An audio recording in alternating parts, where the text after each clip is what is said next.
Book of Sirach, chapter 47, verse 2 through 11. As is the fat taken away from the peace offering, so was David chosen out of the children of Israel. He played with lions as with kids, and with bears as with lambs.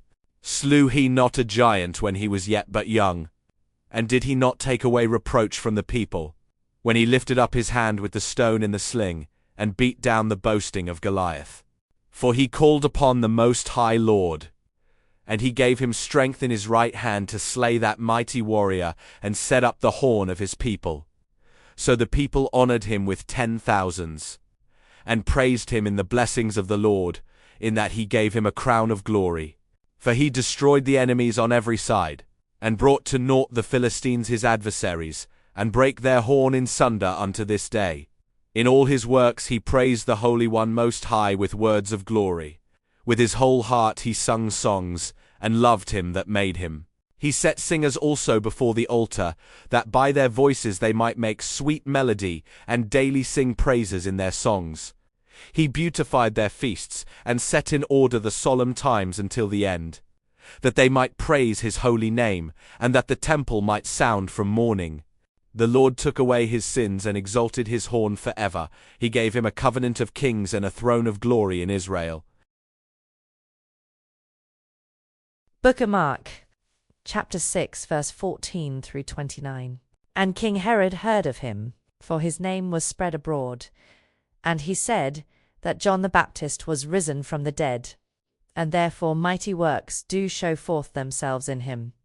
Others said that it is Elias, and others said that it is a prophet, or as one of the prophets. But when Herod heard thereof, he said, It is John, whom I behear, he is risen from the dead. For Herod himself had sent forth and laid hold upon John, and bound him in prison for Herodias' sake, his brother Philip's wife, for he had married her.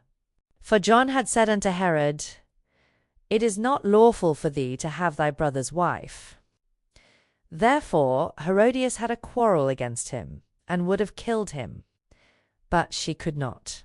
For Herod feared John, knowing that he was a just man and an holy, and observed him. And when he heard him, he did many things, and heard him gladly.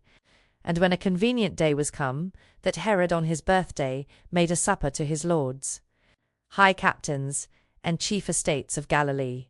And when the daughter of the said Herodias came in, and danced, and pleased Herod and them that sat with him, the king said unto the damsel, Ask of me whatsoever thou wilt, and I will give it thee. And he sware unto her, Whatsoever thou shalt ask of me, I will give it thee, unto the half of my kingdom. And she went forth, and said unto her mother, What shall I ask? And she said, The head of John the Baptist. And she came in straightway with haste unto the king, and asked, saying, I will that thou give me by and by in a charger the head of John the Baptist. And the king was exceeding sorry, yet for his oath's sake, and for their sakes which sat with him, he would not reject her. And immediately the king sent an executioner, and commanded his head to be brought. And he went and beheaded him in the prison, and brought his head in a charger, and gave it to the damsel, and the damsel gave it to her mother. And when his disciples heard of it, they came and took up his corpse, and laid it in a tomb. Saint Paul Miki and companions, 26 Christians, Jesuits, Franciscans, and laypeople. Martyred in Nagasaki, Japan on February 5, 1597, under the order of Toyotomi Hideyoshi. Born into a noble Japanese family, Paul Miki, a gifted Jesuit preacher and seminarian, became a leading figure in Japan's early Catholic community.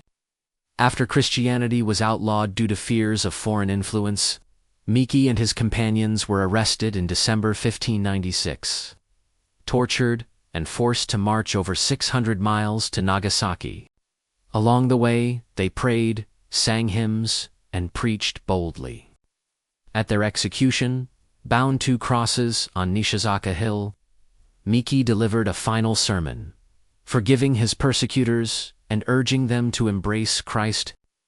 Their martyrdom, a powerful witness to faith, inspired generations of hidden Christians in Japan.